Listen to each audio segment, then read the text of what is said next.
Pulihin natin sila guys na trabaho. Saan na siyang aking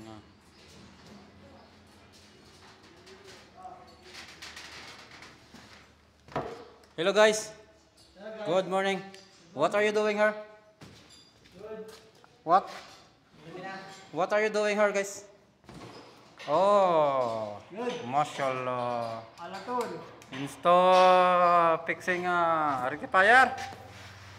Mashallah. Saan? Tulak. Bakit? Oh, ba't hindi dumikit? Pag hindi pinikit mo, hindi siya naka-align. Because doon. Oh, Pinikit siya. Hindi nakatingin. Kahit anong gawin. Yan, pantay-pantay ang Hindi dapat tayo. so ibig sabihin, sa una pa lang hindi na pantay. Eh dapat yun ang ipantay.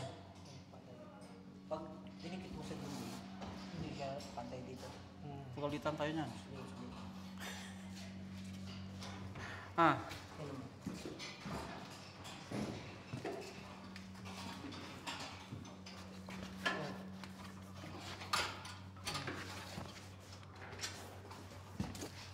Pag dinikit mo to doon, to dingding, Malayo. hindi na to pantay. Hindi na patay. Malayo na. Pero dyan, pantay yung... saan? Oh. Ibig sabihin, hindi yan ito. Hindi depende. Hindi pantay. Hindi yung mga lata na yun pag makalagay sa dulo. Dapat nakasagad din na sa dulo.